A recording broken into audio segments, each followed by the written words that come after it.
had an IED go off right under my vehicle. Popped the tires, shattered the windshield, and just shrapnel was everywhere. I have this window where I know something's not right. If I go past that window, I can go just completely off the rails. It's like being an actor in your own life. You're watching yourself do these things that you have no control over. You're watching yourself kind of self-implode almost. My heart was just beating like 1,000 miles an hour. Like, am I gonna die?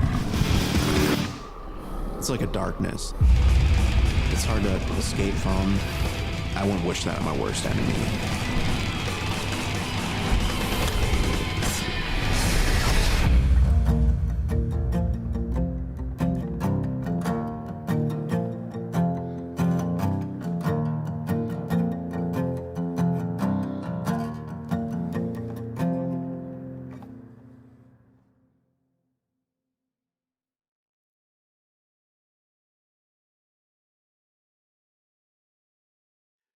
Good evening from Los Angeles. I'm Tom Lamog, an instructor with the Cyber Chapter for Guitars for Vets and Cav Arts, the Challenge America veteran arts community. Welcome to Song Sung True, a Veteran's View, where tonight we feature the stories and original songs of U.S. Army Specialist and singer-songwriter Jesse Frewerd. To begin, I'd like to read his bio taken from OperationFinallyHome.com.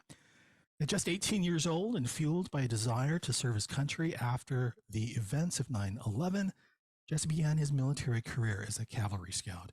In 2003, Frewerd and his unit were deployed to Iraq, where he served on active duty for more than a year. While on a routine mounted patrol during his deployment, Frewerd and members of his unit were wounded when an improvised explosive device, IED, detonated beneath their vehicle. Though shaken and injured, Frewerd and his team managed to apprehend the suspects before leaving the area. Frewerd participated in many raids while being deployed, completed more than 200 escorts, and has been honored with several awards in recognition for his service. Today, Jesse and his wife, Katie, are happily partnered in life and are proud parents of their son, along with Jesse's college-age daughter. Jesse attends school for music, while Katie continues to advance her education in accounting. Jesse and Katie have also written songs and performed together as the group Canary Canyon. Here to open Song Sung True, a Veteran's View, singing an original composition called Mark's Song, please welcome Jesse and Katie Frewerd.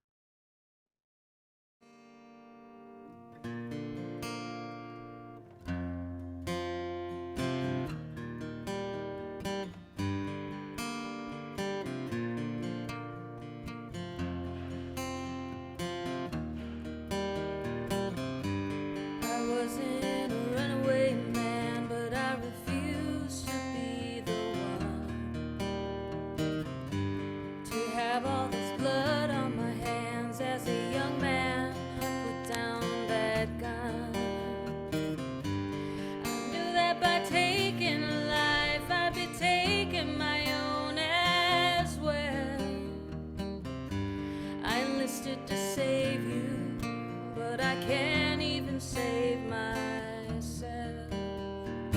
All along the river of red, counting down the days to the end. Voice of the wound inside my head, trying to remember what you said. Carry on, stop the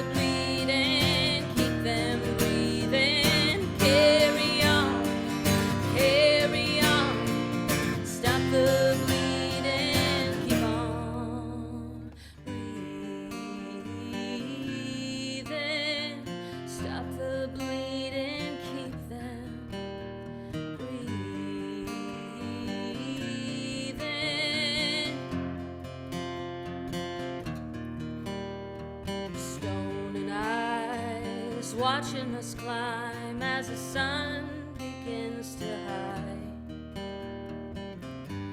A canopy covering me bears a silence that begs to fly. I hear all these shots all around, but I stay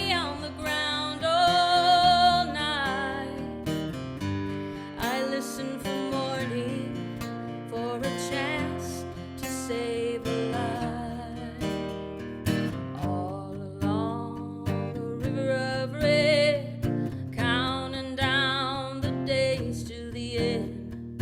Voice of the wound inside my head, trying to remember what you said. Carry on, stop the bleeding, keep them breathing. Carry on,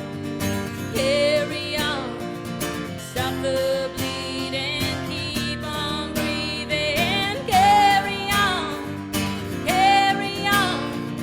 stop the bleeding, keep on breathing. Carry on, stop the bleeding, keep on breathing. Carry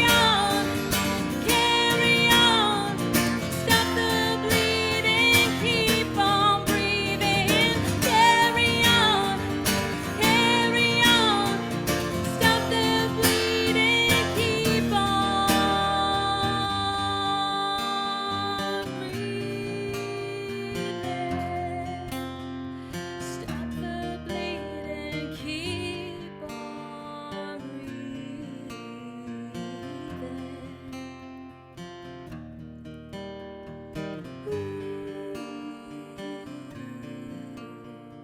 Stop the bleeding, keep on breathing.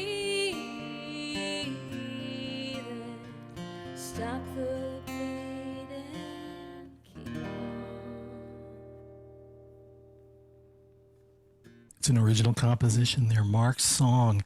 Jesse and Katie Frewerd, everyone. Thank you. Way to go. Well, hey, I wanted to ask you about the song. Do you have time to talk a little bit about Mark's song, the lyrics, and how it came together?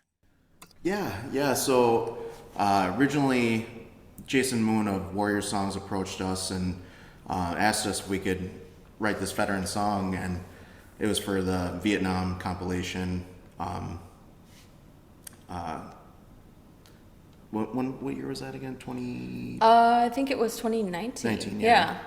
So, yeah, like he approached us, and then I found out it was going to be Mark Foreman, and yeah, I was just honored that I got to tell his story. So, interviewed him, and he just dove right in. Like we talked for probably it at least was like 2 hours, I think. Yeah, and he recorded the interviews, so we were able to really pick apart like which pieces of his story that we wanted to tell. And that also helped too because we could really get into more detail in that way. Yeah. So in this song, we mainly focused on his Time in Vietnam. his time in Vietnam, and the chorus kind of has a little bit to do with his recovery. But if you want to talk about how he was a Yes. So like after his service, he founded Milwaukee Homeless Veterans Initiative, but also was like an art teacher and like used art also to just to transform his trauma, his just everything that was happened to him, and transformed it into art. So. but he was a what do you call it? When you Oh, don't use your Corman. when you don't use your gun. Oh, conscientious. Conscientious Yeah, where he objector. didn't want to, use his gun. So as a corpsman, he just didn't carry it. Yeah, so that has a lot to do with like the lyrics we came up with in the song. Like in the beginning, I have all this blood on my hands, but as a young man, I put down that gun. So yeah, Or to have all this blood on my hands. He didn't have it blood on his hands. Yeah. But, so yeah, that had a lot to do with the lyrical choices we chose. Wonderful. What a collaboration, this partnership that you both have. It's very special, a husband and wife team, and being able to go ahead and interpret this information and then just put it forth the way that you do in this beautiful song. Really wonderful. Thank you. All right. Well, listen, you guys have a gig coming up that you want to let everyone know about? Anything on the horizon? Not the horizon, but we are recording a couple songs. So Cool. yeah, we're recording a Canary Canyon song called "Stallion in the Still." So that'll be out hopefully 3-4 months, maybe. We're almost done with it. So How exciting. yeah. Well, we'll look for it. You make sure to let us know where to find it. All right. All right. And I know you've got someone waiting for you, Katie. Yeah. So thanks for joining us. And right, we'll see you again soon. It was a real pleasure to see you. Okay. Thanks for the Thank you. song too. Thank you. Bye. All right. And while Jesse repositions himself in front of the camera and get ready to talk about his story, I want to take a moment to let you know that he'll be taking some questions towards the end of our show. And if you have one that you would like to ask, or maybe you got, more than one to ask, type it in the chat feature. And our chapter coordinator, Paul Lilly, who is with us today, will be reading those a little bit later. All right. Thanks for that song again, Jesse. Let me just go ahead and get us right to the starting point of your story. And it would be wonderful if you can tell us a little bit about your youth, growing up, maybe a little bit about your parents and your siblings, and what you were like back then. Yeah. So, yeah, growing up, I grew up around Green Bay. Just was really into sports for a long time, and it wasn't until I probably turned maybe 16 that I really started to dive more into music. Started taking like guitar a little bit then, and then just Was that an easy transition to make between sports and music? it was a big transition, yeah, because being I still wrestled a little bit, but like it was a difficult transition because like I didn't really know anyone. I guess I wasn't like in the sports circle, but I wasn't quite in the music circle yet either. So I could kind of like Still trying to figure that out. yeah, trying to figure that out. Yeah. Did your parents push you either way into sports or music, or? Yeah, my parents were just supportive of what I wanted to do. So yeah, both my mom and my dad were super supportive. I think my dad got me the first guitar and a little bit of lessons, but I didn't really take to the lessons too well. I pretty much just started doing my own stuff. So Funny how that works when you're a teenager. Are either of your parents musical? my dad played a little bit of band when he was like growing up, but not really. My mom's she's like she does poetry a little bit or has done it. My grandma was a big poet, but yeah, not too big musically. Yeah. And siblings, did you have brothers and sisters? Yes. Yeah. A couple half brothers, half brother Mike and half brother Mark, half sister Sarah, and my brother Josh.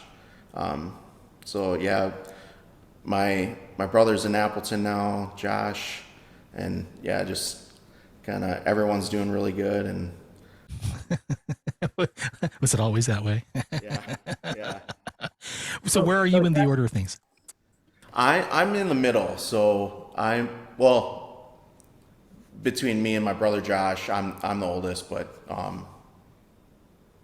yeah, just kind of in the middle. Who's the George in your life? Oh, Nice try. Harrison? Yeah, we named my son Dean his middle name after George Harrison, so Harrison is his middle. We had to get the token Beatles question out of the way early. That's a screening. That's how we know whether or not we should bring you this talent. Right? All right. Let me move us forward in time now on your timeline, and we're going to talk. Let's talk about 9/11 here, and maybe you can tell me, because this is obviously an influence. According to your bio, this was something that kind of motivated you.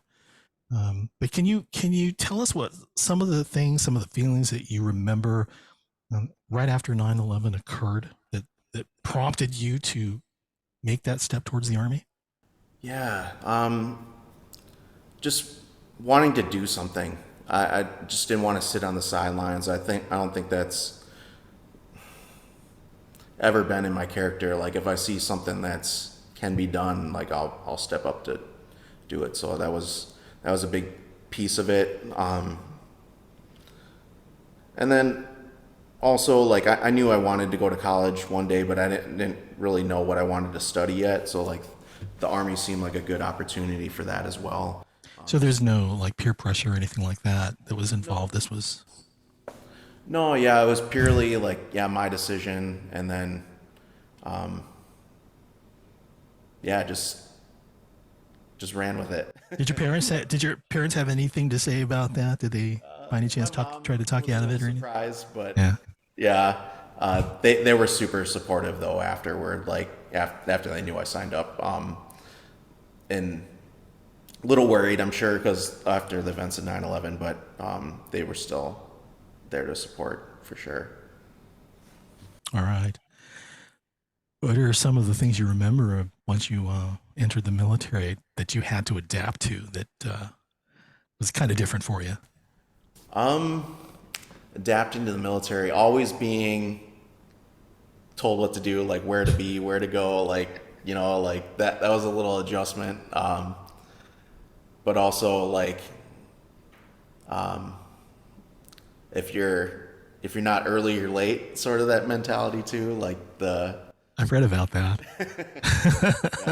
that was a little adjustment, but I usually am like, I'm not like super early anymore, but now it's like 5-10 minutes and that'll be on time. Amazing how that sticks with you. Yeah.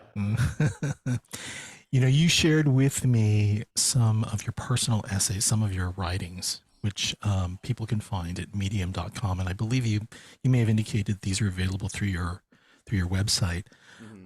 I'd like to read some of the excerpts of your essays throughout this conversation we're having, just to kind of lead you into maybe telling us a little bit more about what you meant or what you were thinking. So this one's about your plans after joining the Army, and it says, I was supposed to use my time in the Army to figure out what I wanted to do with the rest of my life, but I didn't quite get around to that. Almost half of my 3-year enlistment was spent at war. So it sounds like it wasn't quite how you imagined military life before you joined, was it? No, I knew I was probably getting into something much bigger than myself, but I didn't really quite know to what extent. And I remember being like in Louisiana where I was stationed before going to Iraq, and just watching it all kind of go down on TV, and it was just like, okay, this is real, like this is happening. So it was a big moment in my life too. It happened so quickly too. It was just went into basic training and AIT, so good 4 months. Then I'm then I'm to my duty station in Louisiana, there for a couple months, and then we're off to Iraq. So it was, Wow, yeah, it was really quick. quick. Yep. Wow. So we'll fast forward now. You're in the Army now, all right? And you and I, we've been talking over the last few weeks just to kind of talk about some of the things that I read in your essay, and one of them was about how time didn't go quite as you expected. I mean, there was a set time frame that you thought, here's the end date, Yeah. but that wasn't the case. It kept moving. Can you talk about what was happening in that time frame that you had shared with me? Yeah. So when we first got to Iraq, we didn't really have official orders. We'd speculate. We'll be here for 4 months. So 4 months comes and goes, and then 6. That comes and goes, and then we're probably here for a full year. Mm-hmm. Got to the year, and it was either a week or days from going home. We were in Kuwait, so everything's already packed up, ready to go, and we got extended another 3 months. So that was kind of like a really tough period. You're mentally just, You're ready to move on, but yeah, that ready didn't to go quite, home. quite happen. Yeah. That happened more than once, right? They moved the chains a little bit further than. It was more our own doing that was moving the chains, because we didn't have official orders. I can't remember when they came in right now, but yeah, we were extended though that one time. It was just yeah, it was tough. Man, oh man. Okay. So now I know that in the bio itself um, that I read earlier, what I did not mention is this entry. So when the blast occurred, Yeah.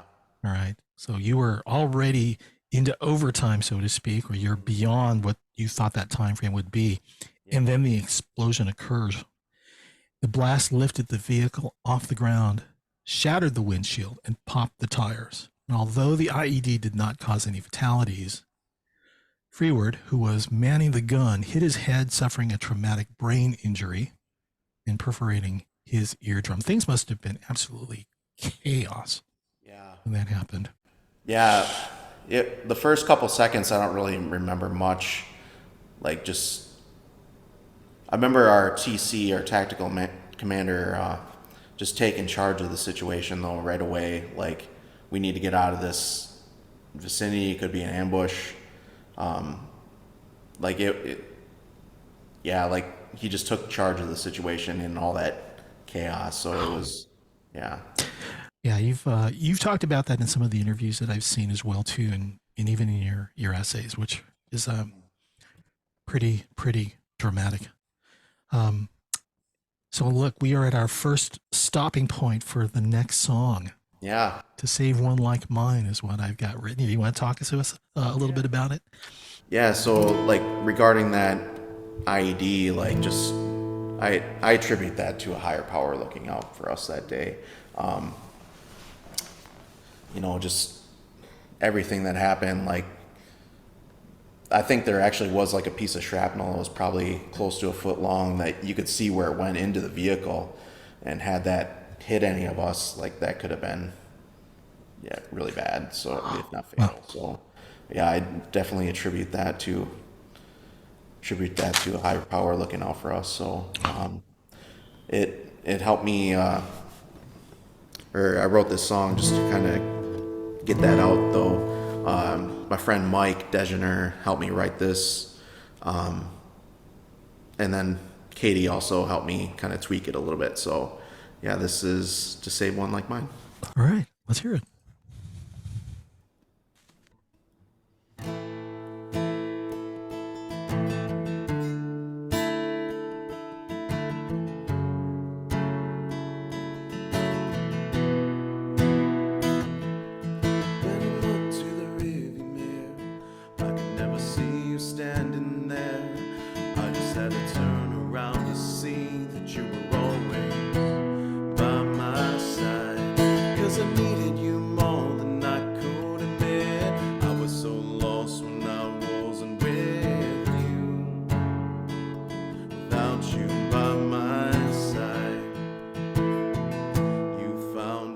Spot in my old life. Now I no longer need to turn to see. You could be my eyes for me. Reached out your hand that night for me. A good shepherd and King of Kings, ever with our lives prepared to leave the 99 to save one like mine.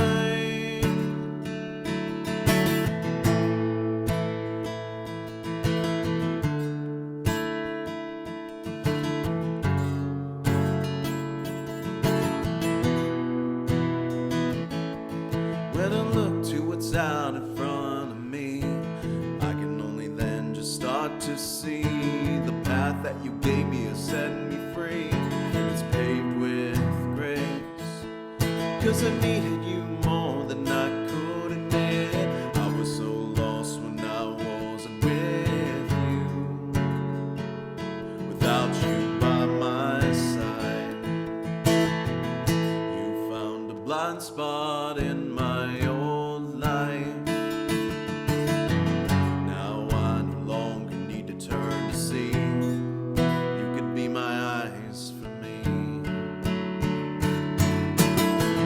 reached out your hand that night for me, my good shepherd and King of kings, ever watchful with our lives, prepared to leave the 99 to save one like mine.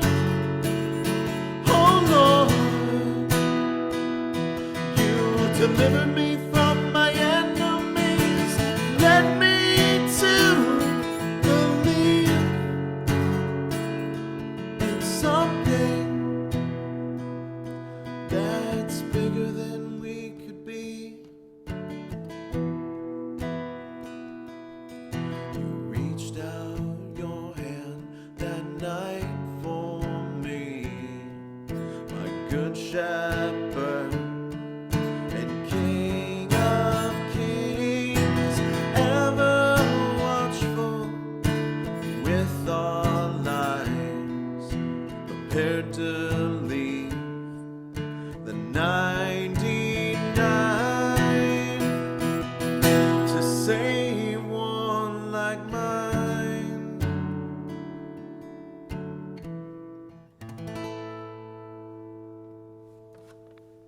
Man, that was wonderful. you. I remember hearing that in a concert that you performed for Guitars for Vets. I think that was one of your earlier songs, right? Yeah. Yeah. Yep. I was really moved by it back then. This is these lyrics that you write. We're going to talk about your musical endeavors later in the Zoomcast here. But let's move on. Let's move on along the timeline a little farther into it. Yeah. Now that we see that the end is of your tenure there in the Army is coming to a close. How did you finally get the news that it was time to leave, time to go home? So you mean just getting out of the Army? Yeah. Okay. Or it could be both. It could be leaving, Iraq, and then Yeah. and yeah. So yeah, tell us about both if you don't mind. Yeah. So getting back from Iraq, it was just pretty wild. Like I remember they had like a big auditorium full of all our families and friends and everything. I got to hold my daughter for the first time, see my parents, just. But yeah, it was pretty wild getting back from Iraq. Just kind of ecstatic to be home, seeing family and loved ones. And then everything kind of settles down after a little while. We'd go out with like all our brothers and stuff like that we served with like for a while when we got back, but things kind of settled back into the new normal. But I got out in 2005, and I was going right into college, so I had my plan, stuck to it. Just kind of it was a little difficult transition though, because like I had no really like social medias at that time. Like Facebook wasn't quite a thing. So like just kind of transitioning from all my brothers that I served with to school where I didn't really know anyone. It was difficult. But I adjusted, That was considered your normal life, according to your essay. Yeah. Like it was normal in a sense that it was pretty hard. But yeah. And then especially my dad passed away shortly after I started college too. So it was pretty tough. It just created this little kind of tornado of emotions. Like with my dad especially too, I never got to really connect on that adult level, just have a couple beers and So it was a tough loss for sure. But Were you close to your dad before you entered the army? I mean, did you have a lot of conversations? Did you go out and do things, or was somewhat like I was like kind of a introvert or quiet kid. So um, he he would yeah, just be at all our wrestling matches and stuff like that. So he was, we were close, but not really like as close as you can be as like a teenager father relationship, I guess. So Yeah, I'm curious if, without social media, you're right. I think all we had back then were pagers and text phones, maybe. yeah. But when you and the people that you served with, your brothers, went home, have you been in touch with any of them since? Yeah. I keep in touch with a lot of the guys that were in my unit through Facebook now.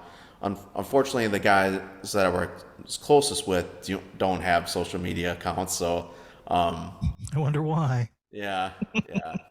Hmm. But they're awesome though. I remember my friend Hall. Like we just have these conversations that would just go through the night, like what all the stuff we're gonna do when we get home, and yeah, like I remember a lot of those guys very fondly, and yeah, it was a very formative part of my life was the military. So And I'll say this is that after reading your essay, um, it was it was a spiral that kind of continued down after you lost your father, and really the people that you bonded with while you were in the army, and they're not around, and it went on for a while. those years after getting out, so like 2005, 6, really at 7 is when my mental health started kind of getting pretty bad, and I needed to do something and seek help for it. But 2007 to 14 were some of the toughest years of my life. Like it was just a roller coaster in a sense where like I'd have maybe a good year and then a major setback, like with a mental health episode, and then another good year or two, and then yeah, another setback. So it was just like this roller coaster for 2007 to 14. But it took just kind of hitting rock bottom in a sense to make sure like, okay, I don't want to stay here anymore. Something's got to change. And then that's and like when I met Katie is when it really started changing for the better for sure. So she was very supportive of me getting better, like maintaining like therapy and medication just to make sure like I'm staying on track and no major setbacks happen. So And what time frame was that about? we met in late 2015. Wow, that's quite a stretch Yeah, of bad times. yeah, But it's wonderful, and we've already met Katie, and we've seen what you two do. And in all of the things that I've read that you've shared with me, Katie has played a significant role, source of strength through your recovery and beyond. yeah. And do you recall at what point did you feel like your life began to improve?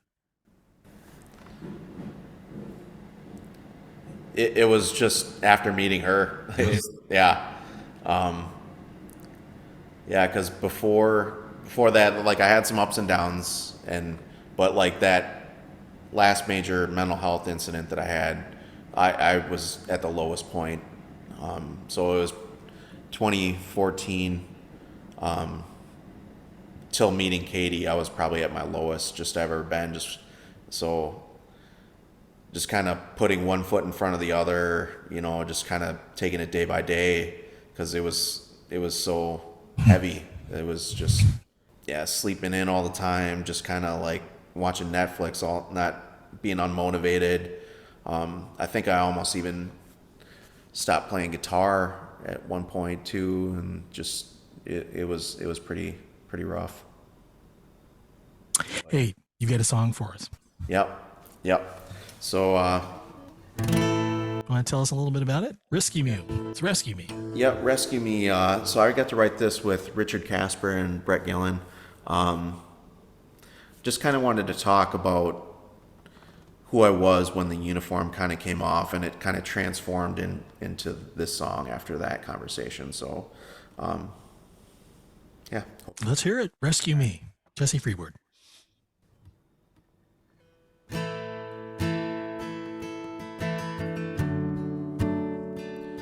I've been walking these streets, no one really sees me for who I really am.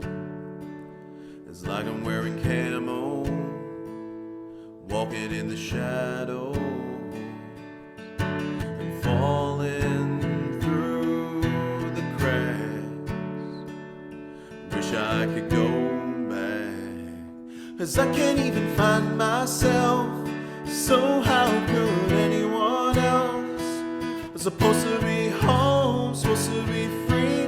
What I really need is someone to rescue me.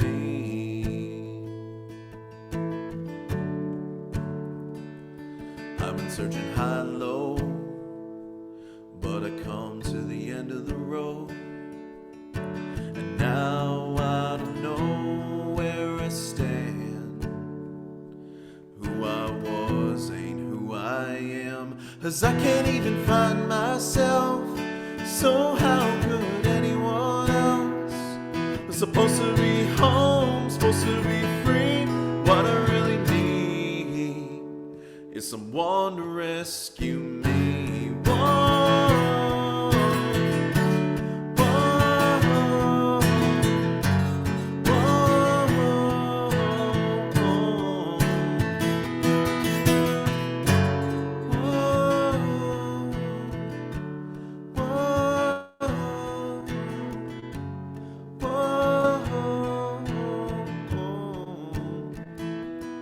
I can't even find myself. So how could anyone else? I'm supposed to be home, supposed to be free. 'Cause I can't even find myself. So how could anyone else? I'm supposed to be home, supposed to be free. What I really need. I'm supposed to be home, supposed to be free. What I really need is someone to rescue me. Is someone to rescue me. Is someone to rescue me. All right. Jesse, that was wonderful. Thanks. So, folks, you're watching Song Sung True, a Veteran's View, where tonight we feature the stories and original songs of U.S. Army Specialist and singer-songwriter Jesse Frewerd. Jesse, let's continue our conversation on your timeline here. Yeah. I would like you to reflect on your time in the military and how you think that experience has affected you as a person today. Yeah. Time in the military and how it's affected me. I would say it's one of the toughest things I've ever done. But also one of the most important for sure. So toughest being like mentally, physically, emotionally, just basic training, for instance. Like we call it a bivouac, like 4-day out in the woods, just kind of before we had to graduate. So I had to do land nav that day, the last day. So I walked probably. I'm not really sure exactly, but it was probably like 10 miles, give or take, during that day with a full backpack or a radio. And then to graduate that night, I had to do a 20K. That night. By the end of that, like I couldn't even stand at like attention. Like my knees would give out and like I was about to pass out. So like my drill sergeant told me to like sit at ease. So like that was seriously one of the toughest things I had to do physically. There was no team tug of war after that then. No, yeah. But we all, like all the guys in my basic training unit, like we pushed each other, like didn't give up on anyone. Yeah, I got through. So it was, yeah, that was like one of the toughest things I ever had to do. Any practical jokes while you were in boot camp? I'm sure there are some, but It's a family program. yeah, yeah. Oh, okay. You're going there. Yeah. Okay. Hey, is there someone that you served with that you remember fondly during that whole time in the military? Yeah, yeah. I mentioned Hall. My friend Hernandez too was pretty awesome guy. Like after we got back from Iraq, we actually went to his place in California and just kind of hung out for a little while. Yeah, very very fond memories of that whole experience too. So yeah, it was me, Cool. Hall, and Hernandez, and just kind of decompressed all in California at his home. So Place to be. yeah. Well, if you're from California. Yeah. Well, very cool. So let's see. I want to read something from your essay Yeah. on medium.com. One thing I've learned is that if you let mental health issues fester, they can get exponentially worse. We must look out for each other. Giving up isn't our DNA. It isn't in our DNA, I should say. And that's what I would really like to dive into. Let's go into this a little deeper. What do you think? You know, holding on to these mental health issues and not seeking help. You learned a lesson, it sounds like. Yeah, like sometimes some things are just too heavy to carry yourself, you know. And I learned that the hard way. Like, you know, many years, just that 2007 to 14, just thinking I could trudge through and carry on the mission by myself and not ask for help. It just wasn't conducive to my recovery. Like it just wasn't working. Like sometimes you need to, whatever it is, like seek therapy, or if you need medication, if you need whatever it is, just more mindfulness in your life. If it's picking up a hobby, you know, such as music, like,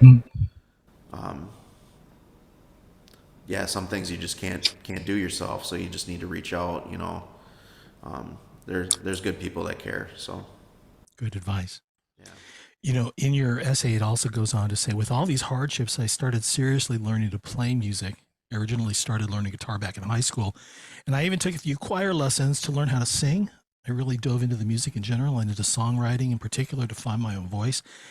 Now, it sounds like even before we know you became a singer-songwriter, we knew you to become one. Music came into your life much earlier, obviously. Do you recall when music just kind of caught your attention and it had to be a part of your life? Yes, like definitely high school, like it was like the turning point, but also right after getting back from Iraq. Like it was just my outlet, my new mission. It was everything after Iraq. Like I was going to college, like I was going to college for business, but I really graduated with a degree in music. So Sweet.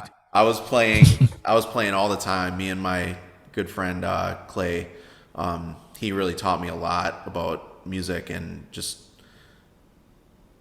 it was really that after Iraq into college is when I really picked up music as a hobby more, than kind of turned more into a passion. Especially after like Creative Vets opened my eyes to like professional songwriting and like what just those professionals can do. It just kind of like opened my eyes to a whole world of possibilities. So Well, listen, you bring us right up to your next song, but I want to read something that Gary wrote for you. It says, Yes. "Wow, love the song. Your story of spiraling downward when your dad passed echoes much of my life after my dad passed away in November 2020. I was working out daily, but slowly stopped, and plus, I can't see that. Had a family. We are taking care of my mom with dementia. Discovering G4V and learning the guitar has definitely helped me too. So, way to go, Jesse. Yeah. Thank you, Gary, for sharing Thank you your for thought on sharing that. So this next song that you've got, "Always Be My Forever," is that? Are you playing that one? You're playing that one for us, right? Yep. Cool. Hopefully- This is such hopefully I don't mess it such a up. thrill, man, having Yeah. you play these live for us because I know there's some extra stuff that goes into doing that, but we're loving it. So, you want to tell us a little bit about "Always Be My Forever"? Yeah, so it was last May. I wanted to surprise Katie for her birthday, so I reached out to a good friend of mine, Zach Petrini, just like, hey man, I want to write the song for Katie for her birthday, and he was all about it. So like, we got it, I think in 2 sessions, complete song. So we got it in time, and I played it for her. It's amazing. Yeah, That's so- amazing. Well, let's hear it, man. "Always Yeah. Be My Forever." Jesse Frewerd, everyone.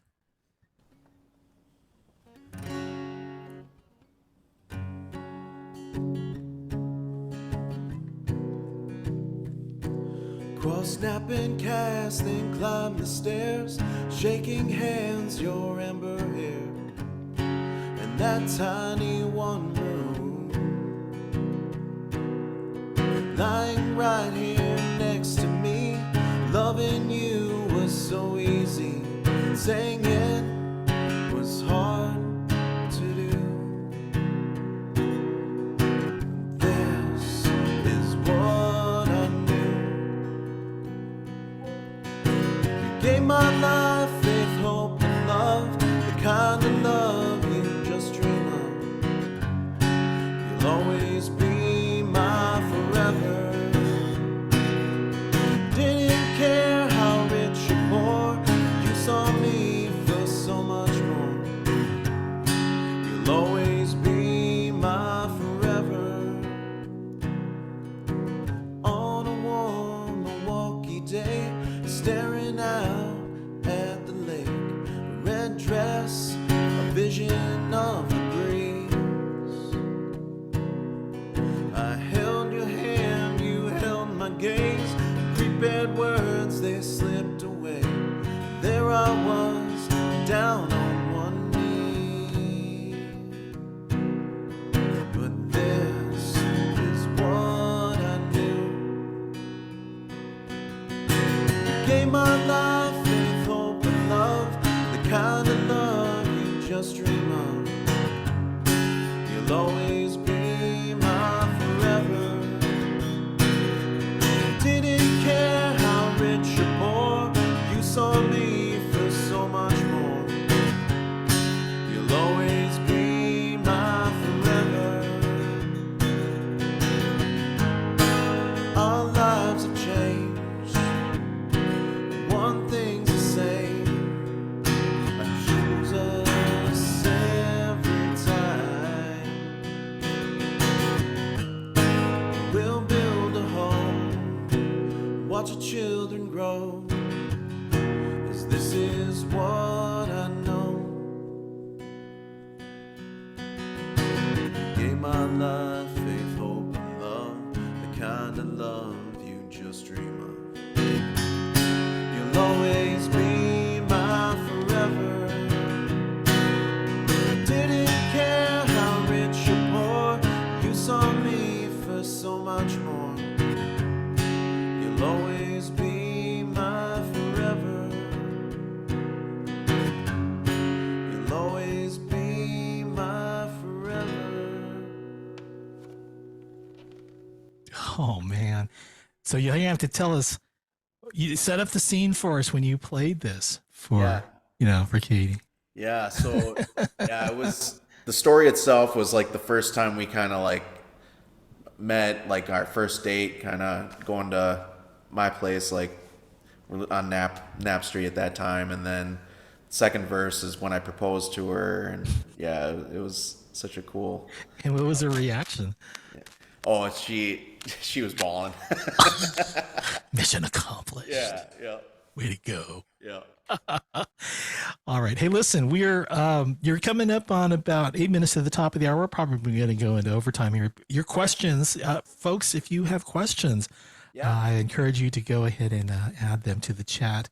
And Paul will be here to go ahead and read for us. Do you have one for us right now, Paul? We got a few. Yeah, Oh. Cheryl, Rachel, who's joining us on her front porch swing, wanted to know if when you record, are you doing digital or analog? And if digital, what's your favorite software? So I'm going to a studio when I'm recording right now, and I use Pro Tools is my favorite DAW, or digital audio workstation. So yeah, they use Pro Tools over there, and I have it too. So.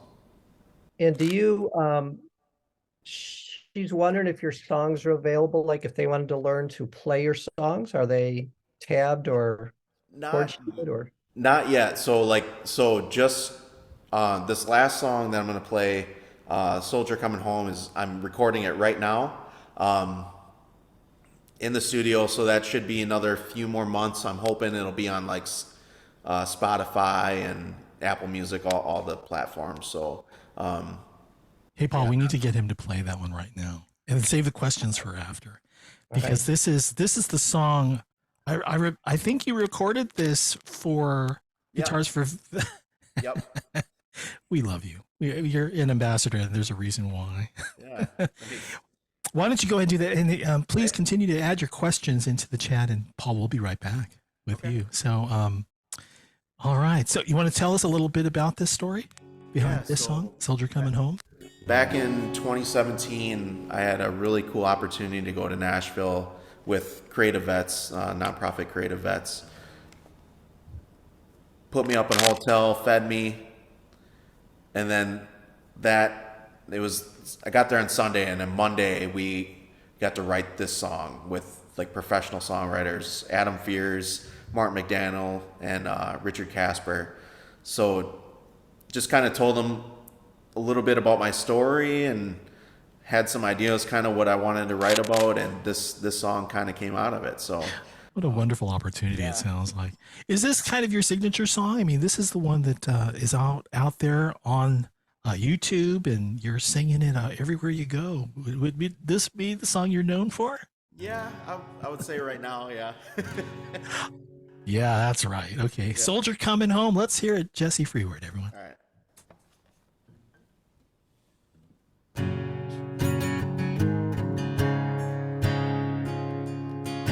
Sun shining on a small town parade, celebrating me coming home today. Told a couple stories for the evening news,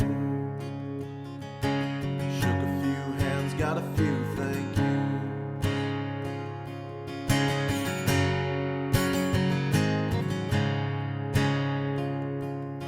Got to hold my baby girl for the very first time. She got her eyes like a mama's in a nosedive line. Feels good to be standing on the southern ground till the desert finds its way back around. So I fake a smile, put on a front. Can't forget these things I've done. My life has changed, your Uncle Sam. This war goes on for who I am. The hell I seem to shakes me now. The business end of that 50 cal in a room full of people feel alone, just playing the part of a soldier coming home.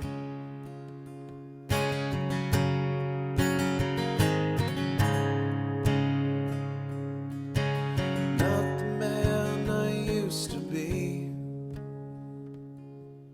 but this guy in the mirror still looks like me. It's hard to act like things ain't changed, but I'm the leading role in a make-believe game. So I fake a smile, put on a front, can't forget these things I've done.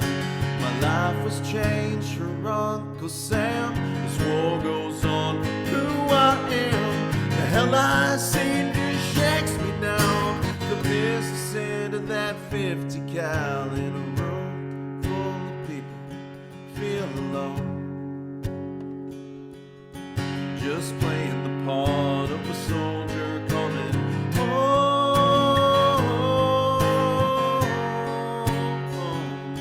coming home.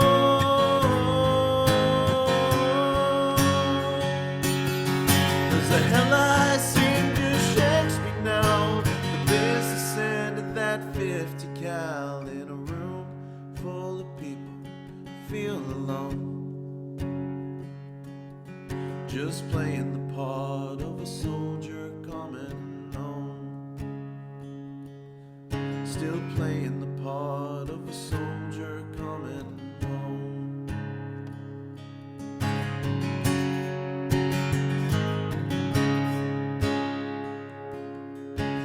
Sun shining on a small town parade,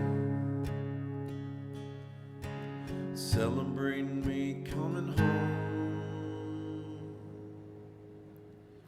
today. Jesse Frewerd, everyone. Thank you. What an awesome song. Oh man. So hats off to the folks over at Creative Vets. Yeah. Helping you out with some of your songwriting. Let me ask you just about songwriting. I mean, there's so much to that process itself. It sounded like all you did was, here's the idea of the song, and then the team of songwriters, and I know that Creative Vets is just one of the two, Yep. and you'll tell us a little bit more later about that. Yep. They just take this and is it like a formula, or is it just like brainstorming, or how does that work? Yeah, like in the Creative Vet session, it was just kind of, if I remember correctly, Adam had this little idea for the verse, just kind of little melody, and then like I had a guitar too, and I was like kind of playing around with it, and then I think I said the line with my daughter in it, like just kind of threw that out there, and he tweaked that, and so it's just a bunch of brainstorming, just getting ideas out there, and you always write the song in the room is kind of what you like, is the saying. So like if someone has a good idea, then that might trigger someone else to come up with another idea, and like it's just brainstorming. And As a songwriter, do you have a preference writing by yourself or the collaborative process? Do you like one over the other? I really used to be by myself, but now I love the collaborative process. It's so cool because like you can take. So my skill set is maybe more lyric based or storytelling based, and then if I work with someone that has maybe a stronger melody sense or more musical,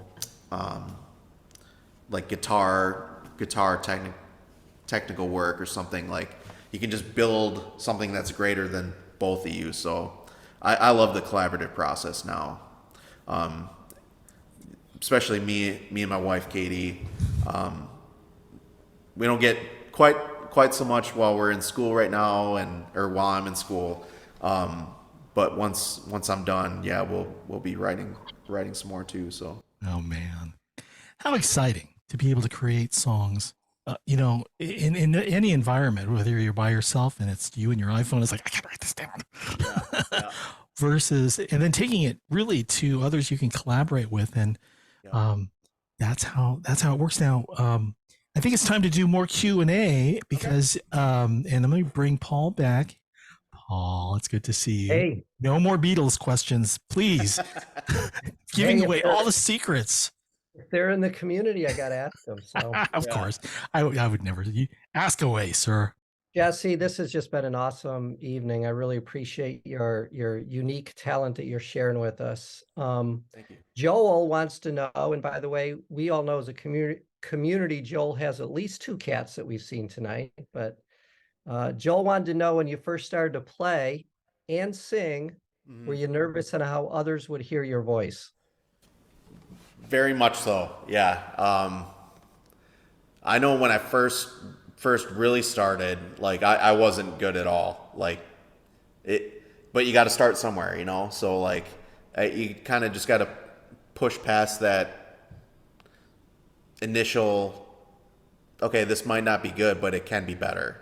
And yeah, I just really worked on it many years. I mean, now let's see, yeah, 20 years or so now. So I've been doing it since I got back to my rack. But Do you still yeah, get nervous? nervous, yeah, not as much as I used to, but yeah, still a little bit. I don't think that ever goes away, no matter, no matter. Right. Yeah. Mr. Moya wants to know where you learned the guitar, and I might ask how you learned guitar. Um, how I learned was primarily like just messing around. Me in my room. I I didn't really have too many tabs at that point. Because now it's a lot different. Like now it's YouTube, just kind of like watch the video lesson or. But when I first started, it was just kind of just playing what sounded good and whatever I could come up with. So originally, where I started was in high school, just kind of in my room, and then kind of restarting after I got out of the military and after I got out of. So you mentioned earlier in your story lessons. You weren't taking lessons that long. Not really. Yeah, I did it maybe for like. It's hard to say. Like maybe a couple months, maybe 6 at most, but yeah, it wasn't long. It was just primarily just teaching myself. So the community's noticing you use a capo a lot. Is that, Yeah. can you talk a little bit about use of your capo? Yeah, so I tune my guitar down full step, so that's kind of why my capo is always on. I like since I have more like a baritone voice, that full step down can really fit my voice well. So I know I'm using capo, but in Yep, I was just gonna say, Stan said, you got a call in, brother. Keep it up. God bless your journey. oh, thank you. And Jesse, how did you find all these collaborators? So Creative Vets is a great network. Definitely check them out. Also, the one recently I got to do was Songwriting with Soldiers. But so Creative Vets, Songwriting with Soldiers, both amazing experiences, like equally. Yeah. But right now I'm working with collaborators mainly through Berkeley Online. So I'm attending Berkeley Online for songwriting. So there's so many other songwriters you can connect with there. There's it's Nashville. There's like chapters of Nashville Songwriters Association. I can't remember the acronym now, but Yep. Okay. yeah, there's good networks like you can find like that. So Berkeley, just getting out to your open mics too, just kind of hearing other musicians that are playing and just kind of connecting that way. So that's a good. We got one more question and maybe a comment that we can leave to end the night, a really nice comment. So the question is, you talked a lot about your mental health, and obviously Guitars for Vets is built on the power of music. You know, our Yep. tagline is the healing power of music. Can you talk a little about resiliency and what that means to you, and how do you, given everything you've gone through, like how do you stay resilient? That's a great question. Staying resilient, I think, is kind of knowing your why. It really, like why you're doing something. I mean, no matter how hard things can get, if you have a why, you can push through almost anything. So for me, big why is just connection, like family, friends. I used to be a big introvert, and that music kind of helped shift that a little Yeah. bit. So now, Yeah, it's hard to be a songwriter, singer, and guitar player and be an introvert. yeah, definitely. But yeah, I would say the resiliency piece, like just knowing why you want to do something, is a big piece of that. I love that. I love that the way you said that is knowing your why. Yeah. All right, so Gary put a comment in the chat, and instead of me reading it, I asked if it'd be okay if Gary went ahead and read that because I think it's a great note for us. So Okay. Let we me- could hear So, you. Jesse, Hey. my comment was no question, but thanks because your music has really helped me out this week. Because if you've heard the news, there was a tragic mass shooting in Farmington, New Mexico, and we were taking my mom on a walk when that shooting was taking place, and she lives 3 blocks away from where that shooting took place. And so I just want to thank you for your music for tonight. It really helped. Glad to hear it. Yeah, like situations like that, yeah, are just tough. Yeah. Thank you, Gary. Yeah. Tom, I mean, I got about 18 Beatle questions, but I'm not going to do that to us tonight. I know. We need to talk about that later. Jesse, use all your contacts and get Ringo Starr to be a G4V ambassador. All right. Yeah. I'm on it. All right, now I gotta plug Guitars for Vets right now. All So because we do have folks who may not know who Guitars for Vets is.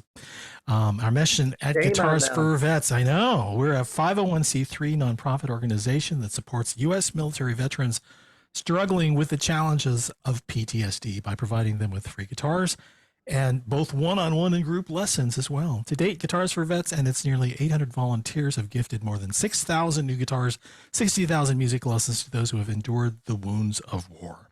All instruments and accessories are provided free of charge to the veterans of the program. Please consider donating to support our mission to put music in the hands of our heroes. www.guitarsforvets.org. Jesse, thank you for taking your time and sharing stories, original songs.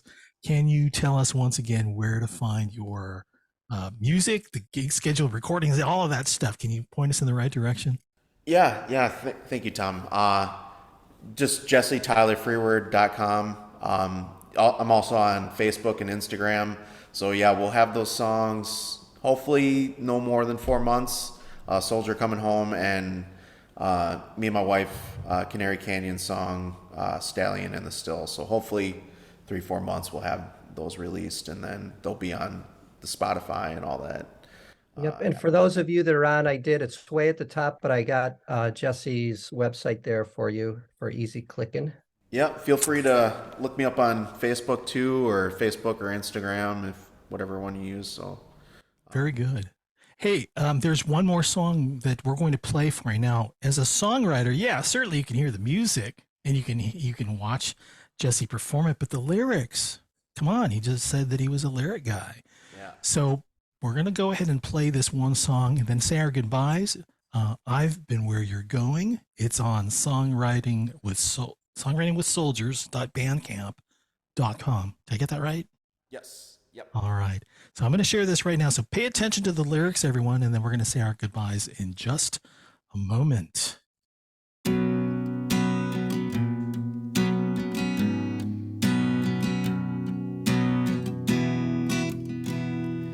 I was the eyes and ears, scouting out the enemy, calling back the lay of of the land. Yeah, that was up to me.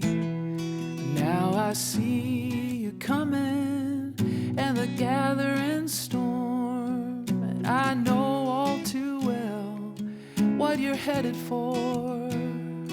'Cause I wore out that terrain, I covered that ground. If you're ready to hear it, let me tell you what I found. The sleepless nights, the rush you took too far, the drinking and the smoking, forgetting who you are. Send up a signal, throw out a line, call me anytime, knowing, man, I've been where you're going.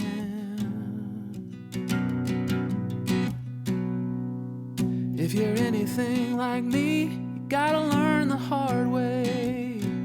When you think no one understands, well, I might know what to say. When the world is heavy as hell and no light is breaking through, or when you don't trust yourself, oh, I might know what to do. 'Cause I wore out that terrain, I covered that ground. When you're ready to hear it, I want to tell you what I found. The sleepless nights, the rush you took too far, the drinking and the smoking, forgetting who you are. Send up a signal, throw out a line, call me anytime, knowing, man, I've been where you're going. And man, where you're going and what you're doing, they're just trying to love you, but you're pushing them away. The isolation, the deprivation, I had to hit rock bottom to know that something had to change. With those sleepless nights and the rush I took too far, the drinking and the smoking, wherever you are, send up a signal, throw out a line, call me anytime, knowing, man, I've been where you're going. I've already been where you're going.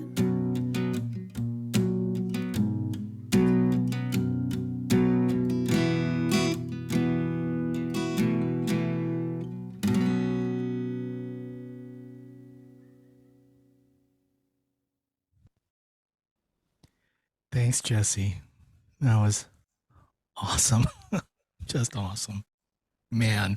Thank you for having me. Like, this has been wonderful. So I appreciate you taking the time. Yeah. Appreciate you, man. Yeah. I really appreciate you. Paul, thank you for your help with this. To everyone, I'm Tom Lamont for Guitars for Vets and Cav Arts, the Challenge America Veteran Arts Community. Thank you all for watching, and we hope to see you again at our next live event. Take care.